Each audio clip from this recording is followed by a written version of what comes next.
وإن يمسسك الله بضر فلا كاشف له إلا هو আল্লাহ রাব্বুল আলামিন তিনি যদি তোমাকে কোনো বিপদ দেন তাহলে পৃথিবীর এমন কেউ নাই যে সে বিপদ থেকে তোমাকে রক্ষা করতে পারে বা ঠেকাতে পারে وإن يردك بخير فلا راد لفضله আর যদি আল্লাহ পাক আপনার কোনো ভালো করতে চান উপকার করতে চান তার থেকে সেই উপকার থেকে আপনাকে কেউ ফিরায় রাখতে পারবে না তার মানে হলো আপনাকে যদি আল্লাহ ক্ষতি করতে চান তা কেউ সেই ক্ষতি থেকে বাঁচাতে পারবেন না আর যদি উপকার করতেও চান তাও কেউ ঠেকাতে পারবে না ভালো মন্দ যেটাই হোক সবটার মালিক হতেছেন আল্লাহ পাক কে মালিক আল্লাহ সুবহানাহু ওয়া তাআলা এই কথাগুলি আমাদের কলিজার মধ্যে বদ্ধমূল হতে হবে আমি এগুলি প্রায় প্রতি বছরই শিরকের ব্যাপারে কিছু না কিছু কথা বলি তার কারণ হচ্ছে মূল আকীদা হচ্ছে আমাদের তাওহীদ তাওহীদের উপরে প্রতিষ্ঠিত হতে হবে একটা বিল্ডিং তৈরি করবেন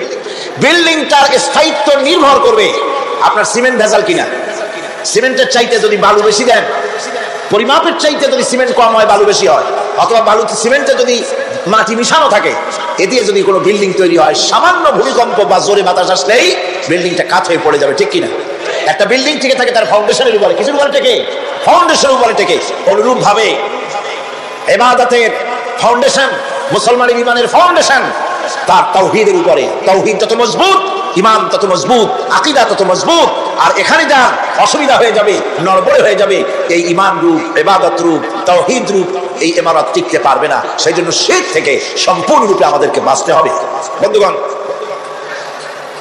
আমাদের দেশে মানুষেরা শিরকের মধ্যে বেশি মুবতালা হয় বিদআতের ভিতরে বেশি পরিমাণ মুবতালা হয় আর এক শ্রেণীর তথাকথিত আলেম এই শিরক এবং বিদআতের ব্যাপারে ওয়াজ করে জনগণকে উদ্বুদ্ধ করে তা করার জন্য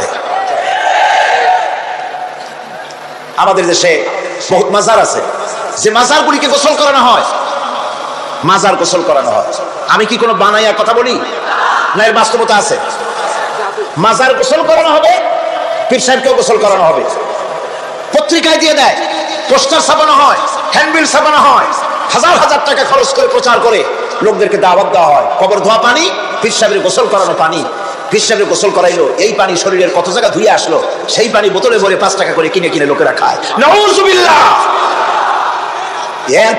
এরপরেও ঈমানের দাবি কি করে করবে মুসলমান দুর্ভাগ্য এই মুসলমানের গোসল শরীফ নরজ শরীফ তারপরে খসরজে কি সানাসুর নাকি খসরজ শরীফ কি নাম হাবিজাবি বানাইছে আল্লাহই জানে এখানেই শেষ নয় হযরতে বড় পীর আব্দুল কাদের জিলানী রাহমাতুল্লাহ আলাইহি আল্লাহর জবরদস্ত ওলি সৈয়দ অত্যন্ত উচ্চ মানের আলেম তার সম্পর্কে এক শ্রেণীর আলেম নামধারী লোকেরা তাকে আল্লাহর কাছে পৌঁছায় দিয়েছে আল্লাহর সমকক্ষ করে দিয়েছে তাকে দস্তগীর বলা হচ্ছে কিসের দস্তগীর তো বলে যে মেরাজের রাত্রে রাসূল করিম সাল্লাল্লাহু আলাইহি ওয়াসাল্লাম নাকি কোন জায়গায় আছাড় খাইছিলেন আর উনি গিয়া তার হাত ধরেছেন এই জন্য বলা হচ্ছে দস্তগীর তিনি তার হাত ধরে তাকে ঠিক করে দিয়েছেন আবার আরশে তিনি উঠতে পারছিলেন না সেই জন্য পীর সাহেবের কাঁধের উপরে পা রেখে হুজুর সাল্লাল্লাহু আলাইহি ওয়াসাল্লাম আরশে উঠছে আল্লাহর সিঁড়ির এত অভাব হয়েছে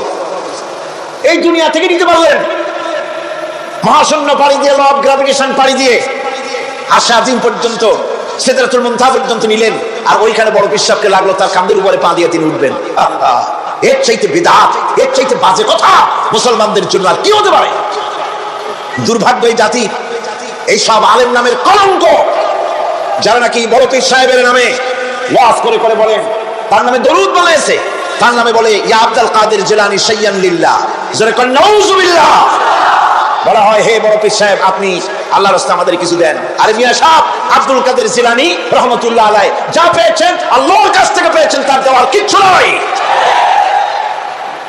যা দিবেন আপনাকে আমাকে আল্লাহ পাক দিবেন ইয়া গাউসু আগিসনি বলা জায়েজ নাই ইয়া গাউসু আগিসনি বলতে হবে আল্লাহ পাক গাউসকে আল্লাহ পাক তাকে বলতে হবে ইয়া গাউসু আগিসনি আয় আল্লাহ পাক তুমি আমাকে সাহায্য করো সাহায্য করতে পারেন আল্লাহ পাক বড় পীর সাহেবকে ইয়া গাউসু আগিসনি বলা যাবে না গাউসুল আযম এই ডিগ্রি এই খেতাব বিদআত পন্থীদের বানানো খেতাব গাউসুল আযম কোন মানুষ হতে পারে না গাউসে আযম শুধুমাত্র আল্লাহ রাব্বুল আলামিন। গাউসে আজম কে? আল্লাহ রাব্বুল আলামিন, যিনি মানুষের ফরিয়াদ শোনেন, যিনি মানুষের ফরিয়াদ শোনেন, তিনি হচ্ছেন আল্লাহ পাক। বড় পীর সাহেবকে আমরা শ্রদ্ধা করি, কিন্তু সেই শ্রদ্ধার অর্থ এই নয় যে নবীদের চাইতে তিনি বড়, তিনি রাসূলের চাইতে বড়, তার নামে দরুদ শরীফ বানাইতে হবে, জায়েজ নাই। আশা করি এই সব কথা আপনাদের মনে থাকবে। কি সব কথা? তার জীবনী বানাইছে, তার মধ্যে লিখেছেন বড় পীর সাহেবের মা যখন, বড় পীর সাহেব মায়ের পেটে ছিলেন, তখন এক ফকির তার বাড়িতে আসছে। ফকিরকে তিনি ভিক্ষা দিতে বেরিয়েছেন। মা ওই সময় ভিক্ষুক বড় পীর সাহেবের মায়ের উপরে হাত দিতে গিয়েছিল। তখন পীর সাহেব মায়ের পেটের থেকে বাঘের মতো বেরিয়ে সেই ফকিরকে ঘাড় মটকায় দিল। বাজে কথা। কোন ফকির বড় পীর সাহেবের মায়ের গায়ে হাত দেয় নাই, বাজে কথা।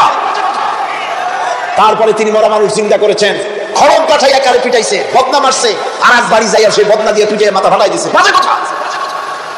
মরা মানুষ জিন্দা করেছেন। সুতরাং এই সমস্ত বাজে কথা কান দেওয়ার কোনো কারণ নাই। ওলিউল্লাহদের কেরামত হক, সন্দেহ নাই, কিন্তু সেই কেরামত মুজিজাকে পার হতে পারবে না। কোন মুজিজা আল্লাহর কুদরতকে পার করতে পারবে না। সেই জন্য আমি কথাটা ক্লিয়ার করে দিতে চাই, নফল সুন্নতের উপরে যেতে পারবে না, সুন্নত ওয়াজিবের উপরে যেতে পারবে না, ওয়াজিব ফরজের উপরে যেতে পারবে না, ঠিক কিনা? আলেম ওলামা এর মর্যাদা, পীর আলেম ওলামাদের মর্যাদা হচ্ছে তাদের মর্যাদায় তারা আছেন। এদের মর্যাদা যত বড় পীর হোক, যত বড় আলেম হোক, সাহাবীদের সমকক্ষ হতে পারবে না, পারবে না, পারবে না। সাহাবায়ে কেরাম রিদওয়ানুল্লাহি তাআলা আলাইহিম আজমাইন, গোটা পৃথিবী কান খুলে শুনুন, গোটা পৃথিবী সমস্ত আলেম, সমস্ত পীর, সমস্ত বুজুর্গ সব যদি এক করা হয়, একজন সাহাবীর জুতার তলার ধুলো হবে না। যাদের উপরে আল্লাহ সন্তুষ্ট, আর আল্লাহ যাদের উপরে সন্তুষ্ট, তারাই হচ্ছেন সাহাবায়ে কেরাম রিদওয়ানুল্লাহি তাআলা আলাইহিম আজমাইন। সুতরাং ওলামা পীর বুজুর্গ সাহাবীদের সমান নয়, সাহাবীরা কোনদিন নবীর সমান নয়, আর নবীরা কোনদিন আল্লাহর মর্যাদার সমকক্ষ নয়। কথা ক্লিয়ার হয়েছে? সুতরাং আজ আমাদেরকে বুঝতে হবে, ওয়াইয়াকা নাস্তাইন, ইয়াকা নাবুদু, তোমার ইবাদত করি, ওয়াইয়াকা নাস্তাইন, কেবল তোমার কাছেই সাহায্য চাই। খতমে গাউসিয়া বানাইছে, কোথায় পেয়েছেন? আমরা ওই ধরনের বুজুর্গদের কথা মানি না, যা কোরআনে নাই, যা হাদিসে নাই, নতুন করে যা তৈরি হয়েছে মানি না, মানি না। আমাকে দেখতে হবে কোরআনে আল্লাহ পাক কি বলেছেন, হাদিস কি বলেছে। এটার নাম ঈমান। এটার নাম কি? কোরআন হাদিস পড়ে যে ঈমান আর আকীদা রক্তের মধ্যে, কলিজার মধ্যে ঢুকেছে, আমাকে যদি হত্যা করা হয়, আমাকে যদি জ্বালানো হয়, পুরানো হয়, এই আকীদা থেকে এক চুল সরে যাব না। এখন আমাদেরকে এই আকীদা মজবুত করতে হবে। গোলামি করবো আল্লাহ, সাহায্য চাইবো আল্লাহর কাছে। এবার আসেন, আল্লাহ রাব্বুল আলামিন সূরা ফাতিহার ভিতরে, আমি বলেছিলাম এটা একটা অভিনন্দন পত্র। এটা কি? অভিনন্দন পত্র। বান্দা অভিনন্দন পত্র পেশ করতেছে কার কাছে? আল্লাহর কাছে। এই অভিনন্দন পত্রের কয়টা ভাগ ছিল? 3টা ভাগ। প্রথম ভাগে হলো প্রশংসা, দ্বিতীয় ভাগে পরিচয়। মাশাআল্লাহ, মনে আছে সকলে? এবার আসছে 3য় অধ্যায়। এবার মূল দাবি, প্রশংসা করেছি, পরিচয়ও দিয়েছি, আমরা তোমার বান্দা। এবার প্রশ্ন হচ্ছে, চাও কি? পরিচয় তো শুনলাম, চাও কি? আল্লাহ রাব্বুল আলামিন আমাদেরকে শিখায় দিলেন, কত বড় মেহেরবান তিনি, কত দয়ালু তিনি। তার কাছে চাওয়ার ভাষাটাও তিনি আমাদের শিখাই দিলেন। জনগণ সুবহানাল্লাহ। রব্বুল আলামিন আমাদের শিখালেন, এভাবে চাও, ইহদিনাস সিরাতাল মুস্তাকিম সিরাতাল্লাযীনা আন'আমতা আলাইহিম গায়রিল মাগদুবি আলাইহিম ওয়ালাদ-দাল্লিন। আয় আল্লাহ, ইহদিনাস সিরাতাল মুস্তাকিম, একটা রাস্তা চাই, সহজ সরল সঠিক একটি পথ চাই তোমার কাছে। সেই পথটা চাই যে পথ হচ্ছে নিয়ামত প্রাপ্তদের, অভিশপ্ত এবং পথভ্রষ্টদের পথ নয়। যে পথ নিয়ামত প্রাপ্তদের, ওই ধরনের একটা পথ আমরা চাই। পথ দেখাবার মালিককে কোরআনে কারীম বলছে, আল্লাহ রাব্বুল আলামিন বলেন, ওয়া আলাল্লাহি কাসদুস সাবিলি ওয়া মিনহা জাইরুন ওয়ালাউ শাআ লাহাদাকুম আজমাইন। ওয়া আলাল্লাহি কাসদুস সাবিল, সোজা রাস্তা বলে দেওয়ার দায়িত্ব আমি আল্লাহ। সোজা রাস্তা বলে দেওয়ার দায়িত্ব কার? তিনি বলছেন, বলার দায়িত্ব আমার। সোজা রাস্তাটা আমি বলে দেব। আল্লাহ রাব্বুল আলামিনের কাছে বান্দা যখন রাস্তার দাবি করলো, সোজা পথ চাই, সহজ পথ একটা তোমার কাছে চাই, রব্বুল আলামিন সূরা ফাতিহার 7টা আয়াতের এই অভিনন্দন পত্রের জবাবে 30 পারা কোরআন শরীফ আল্লাহ পাক বান্দারে দান করে দিলেন। জবাবে বলে দিলেন, ওয়ানিবুদুনি হাদা সিরাতুম মুস্তাকিম। সোজা রাস্তাটা হলো আমার আনুগত্য, আমার গোলামি, আমার দাসত্ব, এটাই হলো সোজা রাস্তা। এই সোজা রাস্তাটা আমি বলবো। রাস্তা তো অনেক হতে পারে, কিন্তু সোজা রাস্তা বলে দেওয়ার দায়িত্ব কার? আল্লাহ পাকের।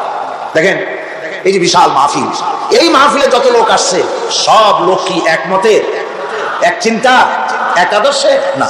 এই কয়েক লক্ষ জনতার ভেতরে হাজারো মতের লোক আছে, হাজারো চিন্তার লোক আছে, হাজারো আদর্শের লোক আছে। সব আদর্শ, সব চিন্তা, সব কি ঠিক? সবটাই কি নির্ভুল? না, সঠিক নির্ভুল একটা। কয়টা হয়? একটাই হয় মাত্র।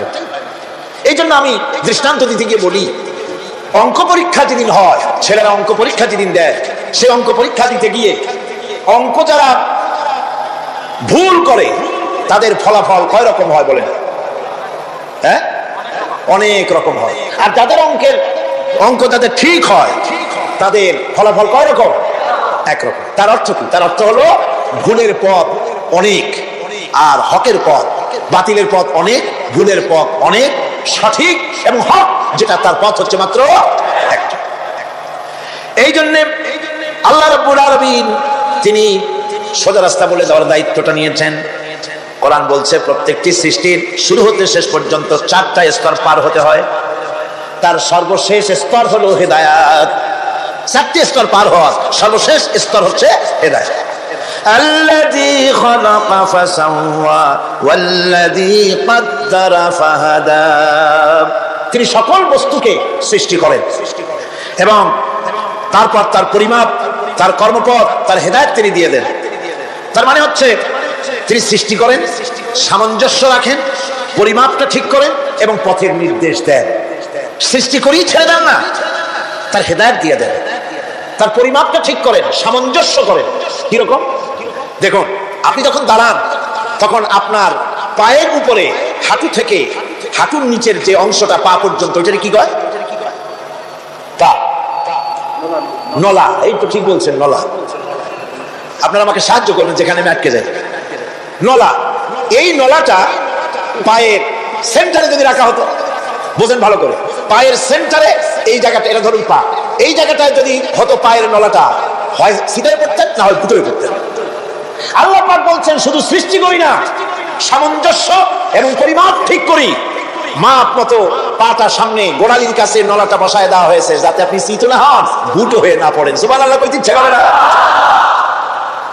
এই নলাটা যদি আঙ্গুলের দিকে আসতো আর পাটা যদি পিছনের দিকে বেশি অংশ থাকতো, যতই সামনে হাঁটতেন ততই পিছনে চলে যেতেন। ভূত নাকি, ভূতের পা থাকে নাকি পিছনের দিকে, বলে লোকেরা, আমি দেখি দেখিনি। ভূত নাকি সামনে আগাতে গেলে পিছনে চলে যায়। এ পায়ের সামঞ্জস্যটা, অনেক কথা বলবো না, দুই একটা দৃষ্টান্ত দেবো, তাতেই বুঝে ফেলবেন। আল্লাহ পাক বলেন শুধু সৃষ্টিই করি না, তার সামঞ্জস্য এবং পরিমাপকে ঠিক করে দেয়। মুরগির বাচ্চা ডিমের থেকে বেরোয়, তারে যদি ওর মায়ের শুদ্ধ যদি আপনি ভাড়া দেন, পানির মধ্যে ডুবে মরে যাবে। আর ওর মার চিৎকারের চোটে সারা গ্রামের মানুষ এক জায়গায় হবে। আর হাঁসের ডিম থেকে বাচ্চা বেরোলে সেই বাচ্চা আর মা বাবা দুজনকেই ভাড়ায় দেন পানির মধ্যে, সাঁতরাই উঠে আসবে। ঠিক কিনা? কে শিখালো সাঁতার? কে শিখালো?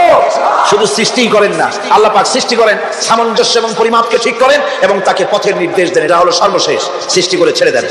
যেমন কোরআনে কারীমে হযরত ইব্রাহিম আলাইহিস সালাম তিনি তার সম্প্রদায়ের সাথে যে কথোপকথন করেছিলেন, বিষয়টি আল্লাহ পাক কোরআনে কারীমের মধ্যে কোট করে দিলেন। এই হেদায়েতের বিষয় সেখানে আছে বলে আল্লাহ পাক বিষয়টা কোরআনে জায়গা করে দিলেন। ওয়া ইয ক্বালা ইব্রাহিমু লিআবিহি ওয়া কওমিহি ইন্নানি বারাউম মিম্মা তা'বুদুন ইল্লাল্লাযী ফাতারানি ফাইন্নাহু সায়াহদিন। ইব্রাহিম আলাইহিস সালাম তার পিতা এবং তার গোত্রকে বললেন, তার সম্প্রদায়ের লোকদেরকে, নিঃসন্দেহে আমি মুক্ত, আমি পবিত্র। তোমরা যেসব জিনিস দিয়ে যেসব এর ইবাদত করো, গোলামি করো, আনুগত্য করো, আমি তার থেকে পবিত্র। আমি তো শুধু ইবাদত করি, গোলামি করি সেই স্রষ্টা যিনি আমাকে সৃষ্টি করেছেন। আমার সম্পর্ক শুধুমাত্র সেই সত্তার সাথে যিনি সৃষ্টি করেছেন। আল্লাযী খালাকানি ফাহুয়া ইয়াহদিন, যিনি আমাকে সৃষ্টি করে শুধু সৃষ্টি করেন না, আমাকে হেদায়েত দিয়েছেন, আমাকে পথের দিশা দিয়েছেন। ওয়াল্লাযী হুয়া ইউতঈমুনি ওয়া ইয়াসকিন, যিনি আমাকে সৃষ্টি করেছেন তিনি হেদায়েত দিয়েছেন, আর আমি যখন তৃষ্ণার্ত হই তিনি আমাকে পান করান, আমি যখন ক্ষুধার্ত হই তিনি আমাকে আহার দেন। ওয়া ইযা মারিতু ফাহুয়া ইয়াশফিন, আর যখন অসুস্থ হই তখন তিনি আমাকে রোগ মুক্ত করে দেন। সুবহানাল্লাহি ওয়া বিহামদিহি। তাহলে কি হলো?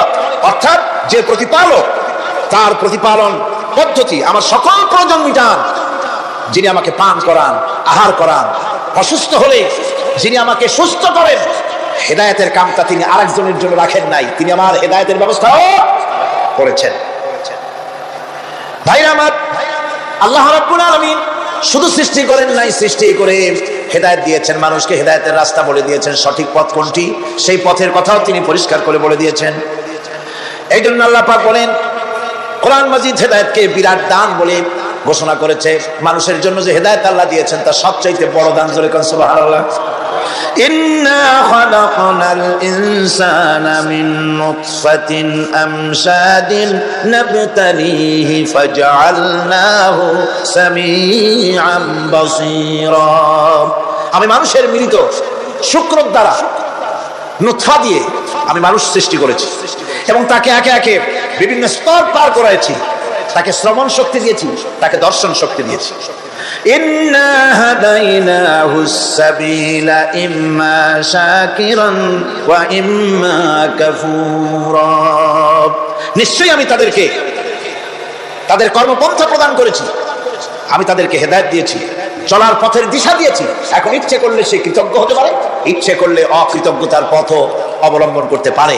আমি তাকে হেদায়েত দিয়ে দিয়েছি, পথ দেখিয়ে দিয়েছি। ডান এবং বাম দুটি রাস্তা আল্লাহ পাক দেখিয়ে দিয়েছেন। আসহাবুল ইয়ামিন, আসহাবুশ শিমাল, একটা ডানপন্থী আর একটা বামপন্থী। আমাদের দেশে কিছু লোক আছে নাম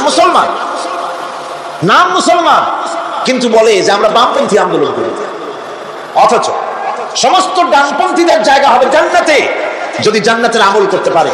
ডানপন্থীদের নেতা হচ্ছেন দুনিয়ার সমস্ত পয়গম্বরেরা, আর বামপন্থীদের নেতা হলো শয়তান। বামপন্থীদের নিয়ে শয়তান যাবে কিয়ামতে জাহান্নামে।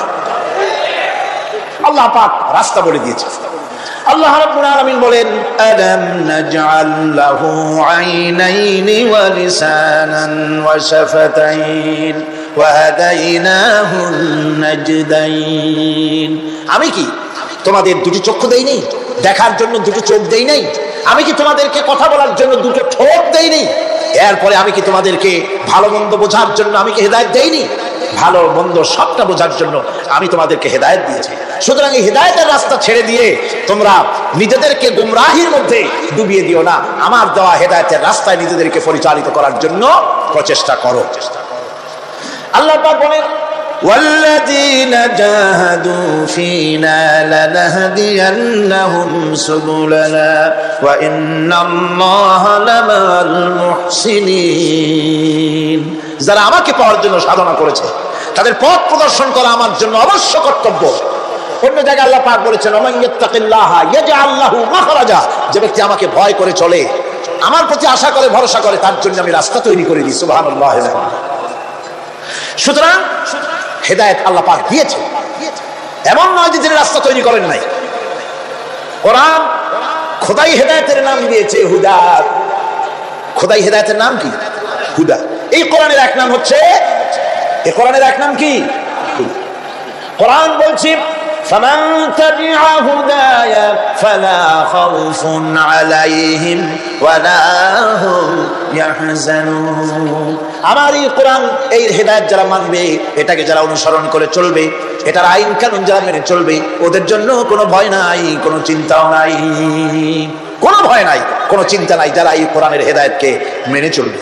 আল্লাহর হেদায়েত হলো সবচেয়ে বড় হেদায়েত। আল্লাহ পাক বলছেন, قل إن هدى الله هو الهدى وأمرنا لنسلم لرب العالمين। হে রাসূল, আপনি বলুন আল্লাহর হেদায়েত হলো সবচেয়ে বড় হেদায়েত। অর্থাৎ আল্লাহ যে রাস্তা দিয়েছেন, আল্লাহ যে কোরআন দিয়েছেন, এর থেকে বড় হেদায়েত মানুষের জন্য আর কিছু হতে পারে। আল্লাহ পাক বলেন ওয়ালান তারদা আনকাল ইয়াহুদু ওয়ালান নাসারা হাত্তা তাত্তাবিআ মিল্লাতাহুম কুল ইন্না হুদাল্লাহি হুয়াল হুদা। স্মরণ রাখুন হে নবী, ইহুদিরা খ্রিস্টানেরা কিছুতেই আপনার প্রতি খুশি হবে না যতক্ষণ পর্যন্ত আপনি ইহুদি হবেন অথবা খ্রিস্টান হবেন। ওরা কোনোদিন মুসলমানদের উপরে রাজি হবে না, খুশি হবে না। মনে রাখতে হবে একমাত্র সঠিক পথ ইহুদিদের পথ সঠিক নয়, নাসারাদের পথ সঠিক নয়। আসল পথ হলো আল্লাহ পাকের পথ। কার পথ আসল? আসল রাস্তা, আসল পথটি আল্লাহ পাক কোরআনে কারীমের মধ্যে বিশদভাবে বলে দিয়েছেন। এবং ইহদিনাস সিরাতাল মুস্তাকিমের ব্যাপারে আল্লাহ পাক কোরআনে সাফ করে বলে দিয়েছেন যে আমি এর বিনিময় তোমাদেরকে কোরআন দিলাম। বস্তুত ইহদিনাস সিরাতাল মুস্তাকিম এর জবাব হলো ওয়া ইন্নাল্লাহা রাব্বি ওয়া রাব্বুকুম ফা'বুদুহু হাযা সিরাতুম মুস্তাকিম। নিঃসন্দেহে আল্লাহ তোমাদের এবং আমাদের রব, আর সুতরাং তারই উপাসনা করতে হবে। এটাই দ্বীনের সরল পথ, আর এটা কোনো নতুন পথ নয়। আল্লাহ যে পথটা দিয়েছেন রাসূল করিম সাল্লাল্লাহু আলাইহি ওয়াসাল্লামের মাধ্যমে, সেটা কি কোনো নতুন পথ? না। কোরআন বলছে এটা নতুন পথ নয়। شرع لكم من الدين ما وصى به نوحا والذي أوحينا إليك وما وصينا به إبراهيم وموسى وعيسى أن أقيموا الدين ولا تتفرقوا فيه شرع لكم من الدين। এই দিন তিনি তোমাদের জন্য সেই দিনই মনোনীত করেছেন যা হযরত নূহ আলাইহিস সালাম এর উপরে তিনি ওসিয়ত করেছেন। যা ওসিয়ত করা হয়েছিল, নসিহত করা হয়েছিল হযরত নূহ আলাইহিস সালামের প্রতি, তিনি মনোনীত করেছিলেন হযরত নূহ আলাইহিস সালামকে এই দ্বীনকে প্রচার করার জন্য। আর যার উপরে চলার জন্য হযরত ইব্রাহিম, হযরত মূসা, হযরত ঈসাকে নির্দেশ করা হয়েছিল। তাদের সকলের শিক্ষাই ছিল একটা, যে আল্লাহ পাকের দ্বীনকে প্রতিষ্ঠা করো, আর এই ব্যাপারে কোন রকমই নিজেদের মধ্যে পার্থক্য, মত পার্থক্যের সৃষ্টি করো না। এখন কথাটা আরো ক্লিয়ার করে দেই। ইহদিনাস সিরাতাল মুস্তাকিম চাইছিলাম আল্লাহ আমাদেরকে একটা সহজ রাস্তা দাও। সেই সহজ রাস্তা বলে দেওয়ার জন্য এসেছে কোরআন। সেই সহজ রাস্তা বলে দেওয়ার জন্য কি এসেছে? যারা বলেন কি? এই কোরআনে কারীম যদি প্রতিষ্ঠিত করা যায় সমাজে, রাষ্ট্রে, ব্যক্তিতে, পরিবারে, কোরআন যদি প্রতিষ্ঠিত করা যায়, তাহলেই মানুষেরা সহজ সরল পথ পাবে। নইলে সহজ সরল পথ পৃথিবীতে আর কারো কাছে নাই। যা আছে সবটা কার কাছে? কোরআনে কারীমের কাছে। এরপরে আমরা বলি সিরাতাল্লাযীনা আন'আমতা আলাইহিম গায়রিল মাগদুবি আলাইহিম ওয়ালাদ-দাল্লিন। রাস্তা থেকে মানুষেরা মাঠের ভিতরে নামার চেষ্টা করছেন, কিন্তু মানুষকে কষ্ট দেওয়া ছাড়া কিছুই হবে না। আমি অনুরোধ করছি, রাস্তা থেকে লোকেরা মাহফিলের ভেতরে ঢোকার চেষ্টা করবেন না। বিরাট রকমের ব্যাঘাত সৃষ্টি হবে। সকলে বসে বলুন, যিনি যে জায়গায় আছে সেখানে বসুন, চাপ সৃষ্টি করবেন না, বসুন। আপনারা দাঁড়ালে আরো বিশৃঙ্খলার সৃষ্টি হবে। কোরআনের মাহফিল, খবরদার বেয়াদবি করবেন না, কেউ দাঁড়াবেন না। যারা দাঁড়িয়েছেন বসেন, আর জোরে সোরে জিকির করেন লা ইলাহা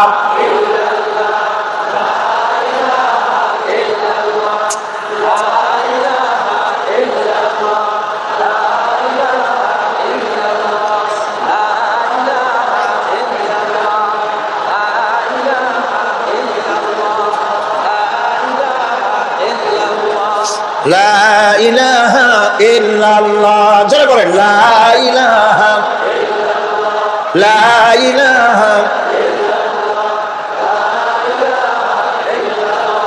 লা ইলাহা ইল্লাল্লাহ মুহাম্মাদুর রাসূলুল্লাহ। আল্লাহ আল্লাহ আল্লাহ আল্লাহ আল্লাহ আল্লাহ আল্লাহ আল্লাহ। আরো জোরে করেন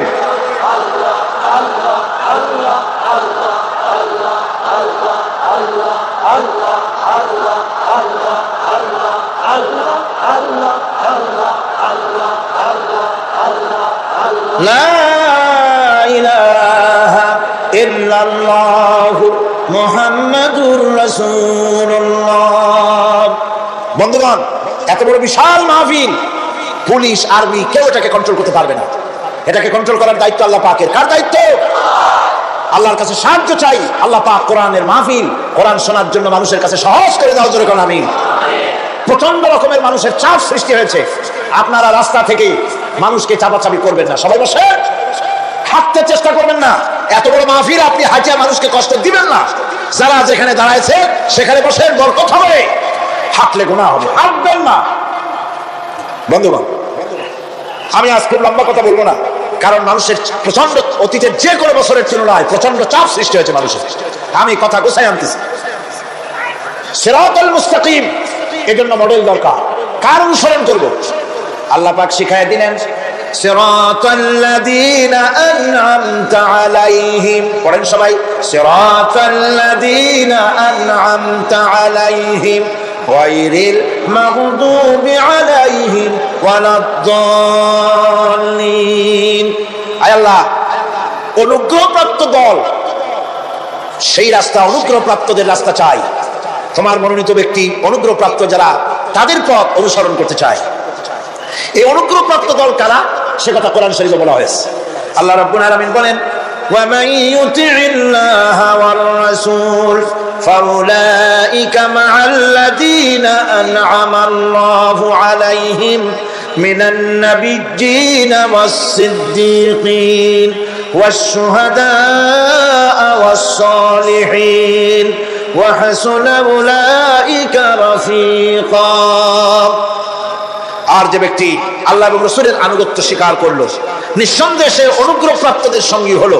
সেই অনুগ্রহপ্রাপ্ত কারা? নবীজির 4 শ্রেণীর লোক। কয় শ্রেণী? বলেন সবাই, কয় শ্রেণী?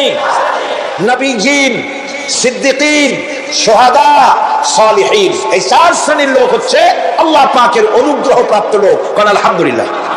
এরাই হলো অনুগ্রহপ্রাপ্ত দল। এখন নবী কারা? নবী হচ্ছেন যারা নাকি আল্লাহ পাকের কাছ থেকে ওহী প্রাপ্ত হয়েছে, নিখিল মানুষের চিরন্তন শান্তি এবং কল্যাণের জন্য আল্লাহ পাকের নিকট থেকে সত্যের বিধান লাভ করেছেন। তারাই হচ্ছেন নবী, যারা আল্লাহ পাকের কাছ থেকে ওহী প্রাপ্ত হয়েছেন। আর নবীরা হচ্ছেন মাসুম, নবীরা হচ্ছে বেগুনাহ, নবীদের কোনো ভুল নাই, নবীদের কোনো গুনাহ নাই। সুবহানাল্লাহ। এই পৃথিবীর মধ্যে সুপার কোয়ালিটির মানুষ, সর্বশ্রেষ্ঠ মানুষ কারা? নবীরা। সর্বশ্রেষ্ঠ মানুষ কারা? এখানে আবার এক শ্রেণীর লোকেরা বলে যে নবীরে মানুষ কোয়া যাবে না। আছে না এমন লোক? নবীরে মানুষ কোয়া যাবে না কেন? কেন? নবীর সম্মান কত। আচ্ছা, নবীরে মানুষ বলবো না তো বলবোটা কি? নবীরা কি ফেরেশতা? যদি ফেরেশতা বলি তাহলে কি নবীদের মর্যাদা বাড়ানো হলো? বলেন আপনারা, বাড়ানো হলো? তাহলে নবীদেরকে কি বলবো? তারা কি জেন? যদি জেন বলি তাহলে তাতে কি মর্যাদা বাড়বে? সবচেয়ে মর্যাদা বেশি কার? মানুষের। সুতরাং এক শ্রেণীর লোকেরা খামোখাই আলেম নামধারী লোক, অথচ নবীকে মানুষ বলতে রাজি না। কোরআনে কারীম সাফ করে আল্লাহ পাক পরিষ্কার করে বলেছেন, قل إنما أنا بشر مثلكم يوحى إلي أنما إلهكم إله واحد। নবী বলুন, আমি তোমাদের মতো মানুষ, আমার উপরে ওহী আসে। ইন্নামা আনা বাশারুম মিসলুকুম, তোমাদের মতো মানুষ। একটু ভালো করে বিষয়টা বোঝেন। আরো বলেছি আমি, আজকে আবার স্মরণ করায় দেই। আল্লাহ শিখিয়ে দিচ্ছেন, বলুন আমি তোমাদের মতো মানুষ, ফেরেশতা নই, জিন নই, আমার কাছে ওহী আসে। পার্থক্য এখানে। তবে আরো পার্থক্য আছে, সেটা হচ্ছে আমরা হচ্ছি সাধারণ মানুষ, নবীরা হচ্ছেন অসাধারণ মানুষ। সুবহানাল্লাহ। আমরা হচ্ছি মানব, রাসূল আল্লাহর পয়গম্বররা হচ্ছেন মহামানব। কথা বুঝে আসছে? তার মানে হলো আমরা সাধারণ মানুষ। সাধারণ মানুষেরা গুনাহ করতে পারে, ভুল করতে পারে, সব রকমের গুনাহ করতে পারে। নবীরা কোনো গুনাহ করতে পারেন না। আল্লাহ পাক তাদের দিয়ে গুনাহ করান না। আল্লাহ পাক ফেরেশতা দিয়ে, আপন কুদরত দিয়ে নবীদেরকে হেফাজত করেন। সুবহানাল্লাহ। সুতরাং এই কথা বিশ্বাস করতে হবে, সমস্ত নবীরা হচ্ছেন মানুষ। নবীদের আদর্শই কেবলমাত্র আদর্শ, সেই আদর্শকেই গ্রহণ করতে হবে, তাকেই একমাত্র নেতা হিসাবে গ্রহণ করতে হবে। আমার নেতা বলতেও রাজি না। মুশকিল কি এক জায়গায়? কয়জন নেতা বলা যাবে না কেন? কই যে ওই যে মানুষেরা বলে, স্লোগান দেয়, আমার নেতা, তোমার নেতা, অমুক তমুক হেনতেন। তো এগুলির সাথে নবীরে মিশানো এটা ঠিক না। আচ্ছা, নবীরে নেতা কব না, কবটা কি? নবী কি হয় নেতা হবে, না হয় অনুসারী হবে, এর বাইরে তো কিছুই নাই। হয় ইমাম, না হয় মুক্তাদি। বাইরে কি? বাইরে তো নাই কিছু। সুতরাং নবী কি মুক্তাদি হবে? নবী কি অনুসারী হবে? নিশ্চয়ই হাজার বার নবী হচ্ছেন ইমাম, নবী হচ্ছেন নেতা। আমরা যখন আরবিতে বলি, ওনারা নিজেরাও আরবিতে বলেন, তখন কোনো আপত্তি হয় না। আল্লাহুম্মা সাল্লি আলা সাইয়্যিদিনা মুহাম্মদ সাইয়েদানা মানে হচ্ছে আমাদের লিডার, আমাদের নেতা। সাইয়েদানা যখন বলে তখন আপত্তি করে না, কিন্তু আমাদের নেতা বললেই আপত্তি করেন। বাংলা ভাষা, বাংলাদেশি মানুষ হইয়া বাংলা ভাষার প্রতি গভীর জ্ঞান দেখলে দুঃখই হয়। বন্ধুগণ, মনে রাখতে হবে, নবী হচ্ছেন মাসুম, বেগুনাহ এবং নেতা, আর মুহাম্মদ সাল্লাল্লাহু আলাইহি ওয়াসাল্লাম হচ্ছেন বিশ্ব নেতা, এটা কোনো সন্দেহ নেই। এই নবীর অনুসরণ করতে হবে। সিদ্দিকিন হচ্ছে সত্যকে যারা উদার, উন্মুক্ত, অকুণ্ঠ চিত্তে, দ্বিধাহীন ভাবে যারা গ্রহণ করেছে, এর বিপরীত যারা করেই নাই, তারাই হচ্ছেন সিদ্দিকিন। হযরতে, যেমন একটা দৃষ্টান্ত, হযরতে আবু বকর সিদ্দিক রাদিয়াল্লাহু তাআলা আনহু মেরাজ থেকে হুজুর ফিরে এসেছেন সকালবেলা, ফজরের নামাজ পড়ে বসেছেন কাবা শরীফে, তিনি বসে আছেন। তো তখন আবু জাহেল এসে বলছে, মুহাম্মদ সাল্লাল্লাহু আলাইহি ওয়াসাল্লাম, প্রত্যেক দিনই তো নতুন নতুন কথা কও, আজকে কোনো নতুন কথা আছে? হুজুর বলেন, হ্যাঁ নতুন কথা আছে। কি? ওই তো শেষ রাত্রে জিবরাইল আসছিল, আমারে নিয়ে গেল বাইতুল মুকাদ্দাসে, জেরুজালেমে গিয়ে নামাজ পড়লাম, ওইখান থেকে মহাকাশ পাড়ি দিলাম, 7 আকাশ পাড়ি দিলাম, সিদরাতুল মুনতাহা গেলাম, আরশে আজিম ভ্রমণ করলাম, আল্লাহর সাথে কথা কইলাম, জান্নাত জাহান্নাম দেখলাম, তারপরে আবার এই আয়েশা নামাজ পড়িয়া তোমাদের সাথে কথা বলতেছি। আবু জাহেল কয় যে, খাইস যাও, মাথাটা একটু ভালো ছিল, এখন তাও সর্বনাশ হয়ে গেছে। কয়, মুহাম্মদ সাল্লাল্লাহু আলাইহি ওয়াসাল্লাম, তুমি যা বললা এই কথাটা আমি কি হুবহু মানুষের কাছে বলবো? হুজুর বলছেন, অবশ্যই বলো গিয়ে। আবু জাহেল চিন্তা করলো, দিস ইজ দ্য মোমেন্ট, এটাই হলো আসল সুযোগ পেয়ে গেছে মানুষকে বিভ্রান্ত করার জন্য। সবার আগে ছুটে চললো হযরত আবু বকর রাদিয়াল্লাহু তাআলা আনহুর বাড়িতে, যে বলছেন, আবু বকর শুনেছো? বলে, কি? মুহাম্মদ সাল্লাল্লাহু আলাইহি ওয়াসাল্লাম এই রকমের কথা বললো, বিছানার মাথাটা যাও ভালো ছিল, শেষ। হুজুর বলছেন, আবু জাহেল, আমার রাসূল কি এরকম বলেছেন? আবু জাহেল বলছে, আমার নিজ কানে শুনে আসতাম, এখনো তিনি সেখানে বসা। হযরত আবু বকর বলেন, আবু জাহেল, আমার আল্লাহর নবী তিনি যদি এরকম কথা বলে থাকেন, তাহলে আমি কোনো সন্দেহ পোষণ করি না, অবশ্যই আল্লাহ রাব্বুল আলামিনের হাবিব যা বলেছেন তা সত্য। হযরত আবু বকর রাদিয়াল্লাহু তাআলা আনহু মসজিদে হারামে আসলেন, হুজুরকে জিজ্ঞেস করলেন, হুজুর, আবু জাহেল আমাকে এই সব কথা বললো, এগুলি কি ঠিক? হুজুর বললেন, হ্যাঁ। তিনি ঘটনা বয়ান করলেন। হযরত আবু বকর বললেন, হে রাসূল, আপনি যা বলেছেন সত্য বলেছেন, আপনার মেরাজ ঠিক হয়েছে, সঠিক হয়েছে, সন্দেহ নাই। হুজুর বলেন, আবু বকর, তুমি তো শুধু আবু বকর নও, তুমি সিদ্দিক। যাকাত কোথায় কোথায় আদায় করবেন? সত্যকে যারা অকুণ্ঠ চিত্তে, অকুণ্ঠ চিত্তে, দ্বিধাহীনভাবে যারা সত্যের সামনে মাথা নত করেছে, গ্রহণ করে নিয়েছে, দ্বিমত পোষণ করে নাই, কোন রকমের দুষ্ট বুদ্ধির আশ্রয় গ্রহণ করেনি, উল্টাপাল্টা করেনি, এই সমস্ত মানুষেরই হলো সিদ্দিক। আর এদের দলকে সিদ্দিকীন বলা হয়। তাহলে নবীর সিদ্দিকীন, এনারা হচ্ছেন নেয়ামত। 3 নম্বরে হচ্ছে শুহাদা, সত্যকে যারা সত্যের সাক্ষী দিয়েছে, সত্যের সাক্ষ্য দেওয়া। সত্য হচ্ছে ইসলাম। সত্য কি? ইসলাম। সত্য হচ্ছে আল্লাহ, সত্য হচ্ছে নবী, সত্য হচ্ছে কোরআন, সত্য হচ্ছে হাদিস। এই মহাসত্যকে যারা স্বীকৃতি দিয়েছে, যেখানে সেখানে নিজেদের কথা দিয়ে, কাজের জন্য খাত দিয়ে, সম্পদ দিয়ে, জাকাতের জন্য জীবনটা এই রাস্তায় বিলিয়ে দিয়ে, মহাসত্যের চিরস্থায়ী সাক্ষী দিয়ে দুনিয়া থেকে যারা বিদায় হলেন, ওনারা হচ্ছেন শহীদ। ফকিরদেরকে প্রথম দিবেন কাদেরকে? আজ ফকির রাস্তাঘাটে শহীদ হয়। ফকির হচ্ছে নিজের জীবন শহীদ বসায় দেয়। শহীদ এত সোজা জিনিস নয়। তারপরে আল্লাহর রাস্তায় শিশু, এতিম, ধর্মের জন্য, বিধবা, ইসলামের জন্য, আল্লাহর জন্য, কোরআনের জন্য, রাসূলের জন্য খুবই কষ্ট করে জীবন দেন, তারাই হচ্ছে ফকির।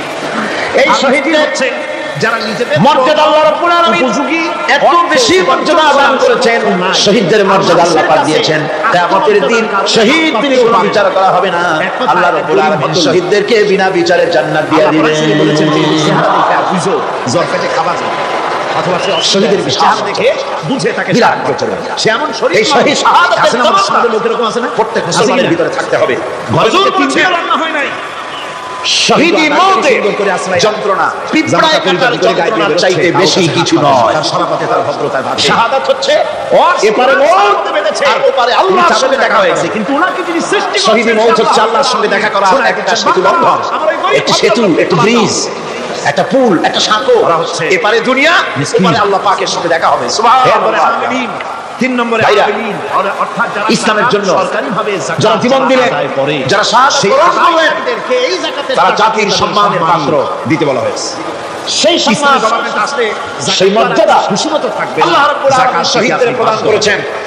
হযরত আব্দুল্লাহ জুলবাদানাইন, যার কথা বুখারীতে লেখা হয়েছে। সুবহানাল্লাহ। গভর্নমেন্ট ডিস্ট্রিবিউট, যুবক মানুষ ইসলাম কবুল করেছেন। ইসলাম কবুল করতে গিয়ে বাড়ি ঘর জায়গা তুমি কিছুই ছিল না।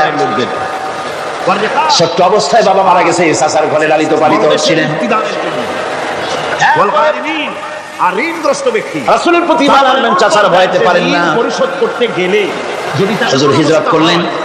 আব্দুল্লাহ তার নাম ছিল আব্দুল উজ্জা। এরকম অবস্থা যদি হয় তিনি চলে গেলেন চাচার কাছে। চাচা গো, মুহাম্মদ সাল্লাল্লাহু আলাইহি ওয়াসাল্লাম আল্লাহর নবী ব্যাপারে তোমার মত কি?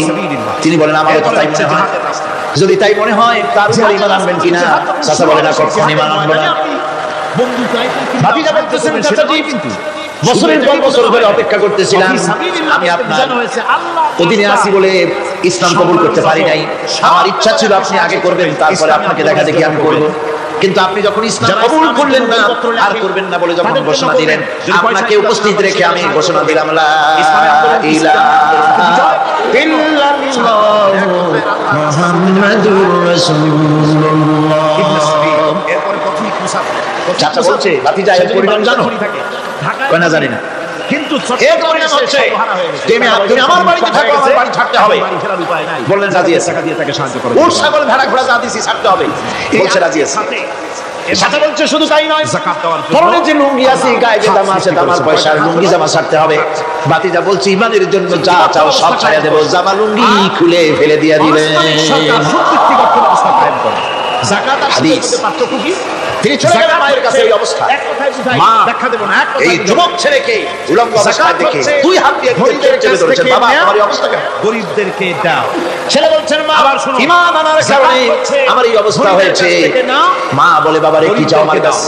আর সুদ আব্দুল্লাহ বলছে, মা কিচ্ছু চাই না, একটুখানি কাপড় আমারে দাও, আমি বিশ্ব নবী মুহাম্মদ সাল্লাল্লাহু আলাইহি ওয়াসাল্লামের খেদমতে যেতে চাই। টাকা টানে। মায়ের শুনছিল টাকা কম্বল ছিল, কম্বলটা তিনি দিয়ে দিলেন। হযরতে এখনো তো সে মুসলমান হয়নি, ওই কম্বলটা ছিঁড়ে নিয়ে দুই টুকরা করে কম্বলটা পরলেন। ঘন্টা দুই দাঁড়ায় তাতে করে হাঁটু ঢাকে, আরেকটা কোন রকম গায়ে দিলেন। এরপরে হেঁটে হেঁটে কষ্ট করে মদিনায় চলে গেলেন। মসজিদে নববীর ভিতরে ঢুকে দরজার কাছে বসা বিশ্বনবী জনাবে মুহাম্মদুর রাসূলুল্লাহ সাল্লাল্লাহু আলাইহি ওয়াসাল্লাম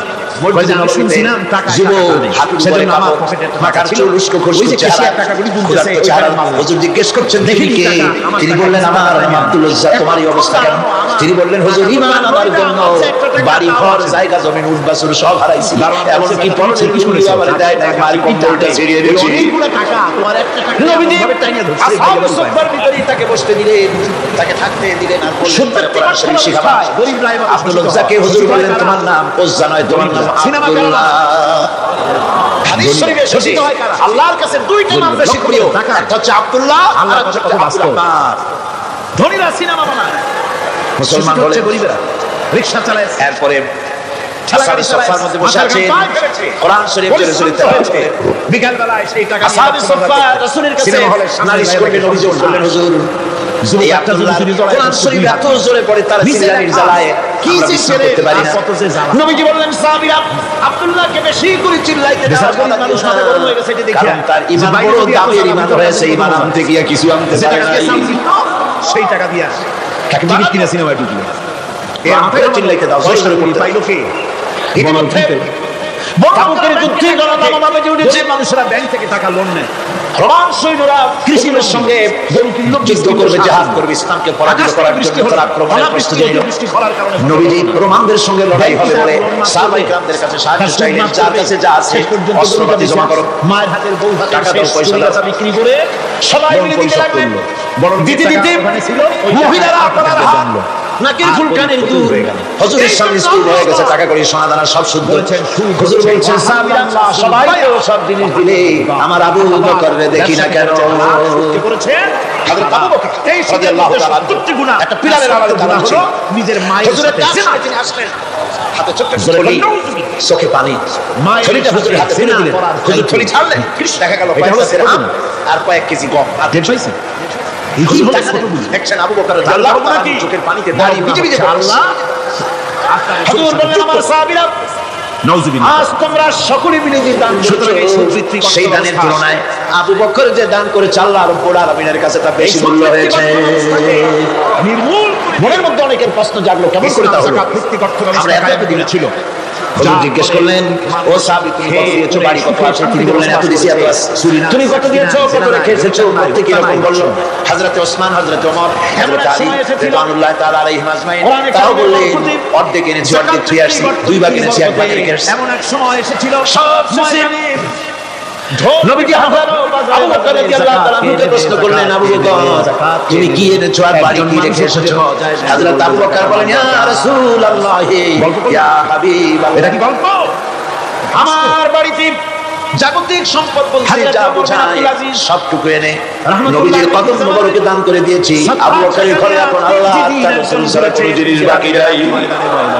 একটা গরীব খুঁজতেছেন সৎকার টাকা দেবে, গরীব খুঁজে পাওয়া যায়। হুজুর জাহাদে রওনা হলেন ৩০,০০০ সৈন্য সাথে, ৩০,০০০ সৈন্য নিয়ে এমন নবীজি তাবুকের দিকে চললেন। পথির মধ্যে হযরত আব্দুল্লাহ আব্দুল্লাহ এসে বলেন, ইয়া রাসূলুল্লাহ ৩ দিন পর্যন্ত ঘুরেছি, কিছু এই জাহাদে মেয়ে লোক পুরুষেরা সাহাবীরা সবাই প্রাণ ভরে দান করলো, কিন্তু আমি এমন এক বান্দা আল্লাহর কিছুই দিতে পারলাম না। আমার তো দেওয়ার মতো কিছুই নাই হুজুর, আমার দেওয়ার মতো কিছুই নাই, তবে আমি আপনার কাছে দোয়া চাই, আপনি দোয়া করুন আমি যেন এই যুদ্ধে জিহাদের ময়দানে আমি যেন শহীদ হতে পারি।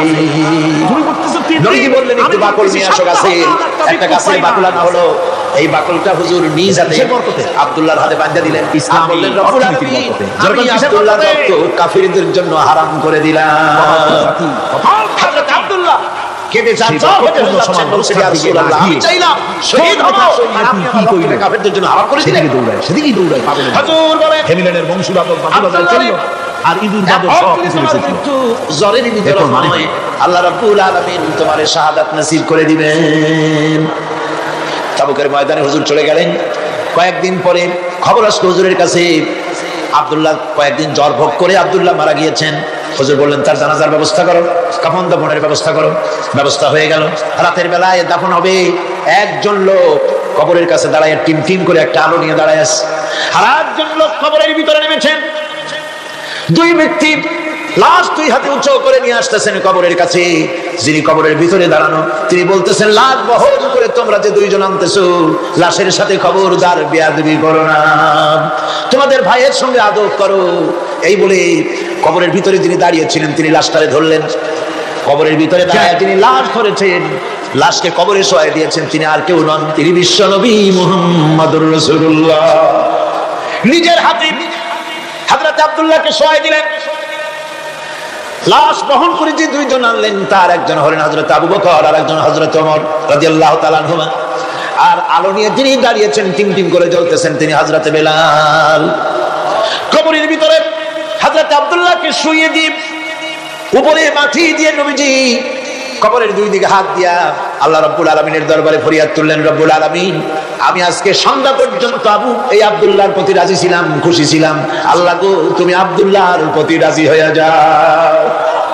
হযরত ইবনে মাসউদ রাদিয়াল্লাহু তাআলা আনহু পাশে দাঁড়ানো ছিলেন, চিৎকার দিয়ে কেঁদে কেঁদে বললেন, আয় আল্লাহ তাআলা এই কবরের ভিতরে আজকে আব্দুল্লাহর লাশটা না হইয়া যদি আমার লাশ হতো, আমার ভাগ্যটা খুলে যেত। শহীদের মর্যাদা আল্লাহ পাকের কাছে সব থেকে বেশি। এই শহীদের পর, নিয়ামত প্রাপ্তদের পর, যারা নিয়ামত পেয়েছে পৃথিবীতে, নবীগণ, সিদ্দিকীন, শুহাদা, এরাই হচ্ছেন নিয়ামত প্রাপ্ত। আল্লাহর রাস্তায় জীবন দেওয়ায় যে মজা, পৃথিবীতে আর কোনো কিছুতে সেই মজা নাই। হযরত ওমর রাদিয়াল্লাহু তাআলা আনহু দোয়া করতেন, আল্লাহুম্মা রযুকনি শাহাদাতান ফি সাবিলিক ওয়াজআল মাউতি ফি বালাদি রাসূলিক। আয় আল্লাহ তুমি আমাকে শাহাদাতের মত আমাকে দান করো। শাহাদাতের তামান্না প্রত্যেকটি মুসলমানের ভেতরে থাকতে হবে। শহীদ হওয়া যাবে ইসলামের জন্য। সময় হয়তো আসতে পারে, হয়তো এমন সময় আসতে পারে যখন কোরআনের মর্যাদাকে টিকিয়ে রাখার জন্য, সুন্নতে নববীকে টিকিয়ে রাখার জন্য জান দেওয়া লাগতে পারে। তখন কি আপনারা জীবন দিতে পারবেন?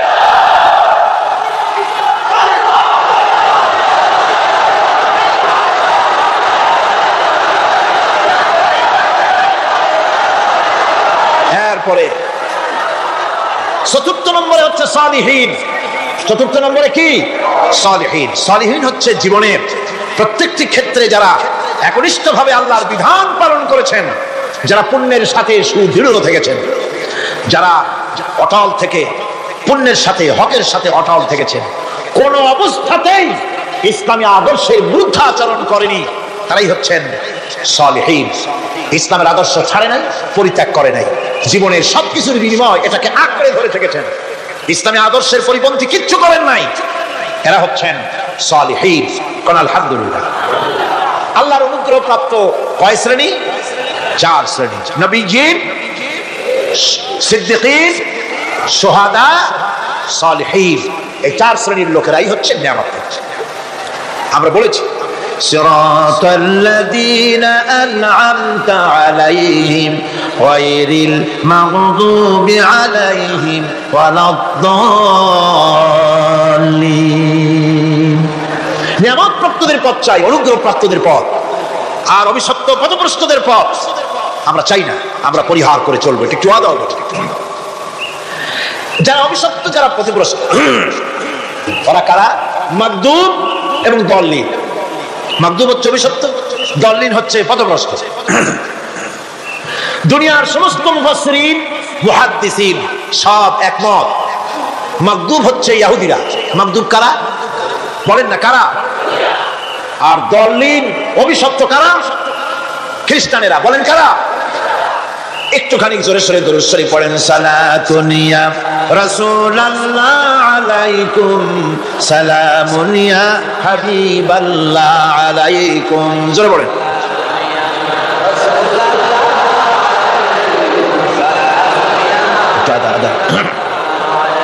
সালাতুন ইয়া রাসূলুল্লাহ,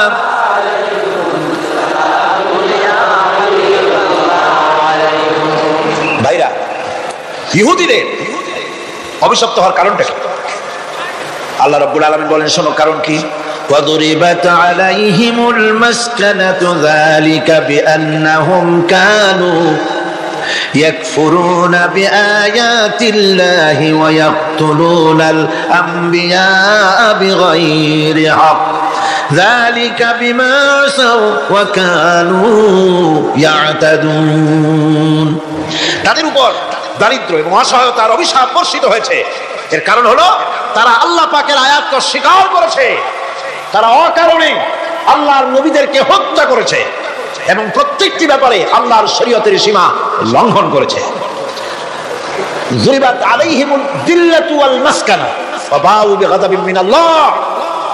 আল্লাহ পাক বলেছেন, চিরকাল ইহুদিরা অভিশপ্ত, তাদের কোনো আবাসস্থল হবে না, সারা জীবন ঘুরে বেড়াবে। আপনারা বলবেন, কই ঘুরে বেড়ায় না তো, তাদের তো জায়গা হয়েছে জেরুজালেমে, ইসরায়েলে, সেখানে তারা জায়গা করে নিয়েছে। তাহলে এটা কেমন হলো? এটা এইভাবে হচ্ছে, ওখানে তাদেরকে প্রতিষ্ঠিত করেছে আমেরিকা, ঠিক কিনা? আল্লাহ পাক কোরআন শরীফের মধ্যে বলেছেন, যদিও মানুষের সাহায্যে কোনো জায়গায় তাদেরকে আল্লাহর ইচ্ছায় অথবা মানুষের সাহায্যে কোথাও যদি জায়গা হয়, অপমানের জীবন যাপন করতে হবে সারাটা জীবন, কিয়ামত পর্যন্ত দুঃখে দুঃখে মরতে হবে, দেশে দেশে ঘুরে বেড়াতে হবে ভিক্ষুকের মতো। সে অবস্থাই হয়েছে। আমেরিকা ওদের উপর থেকে হাত উঠায়নি। মধ্যপ্রাচ্যের আজকের বিষ ফোড়া ইসরায়েল, আমেরিকা যদি তাদের রুবুবিয়াতে প্রতিপালনের হাতটা উঠায় নেয়, তাহলে আরব দেশে যত লোক আছে যুদ্ধ করা লাগবে না, এক পাশে গিয়ে পেশাব করলে ভাইসে আর লোহিত সাগরে চলে যাবে।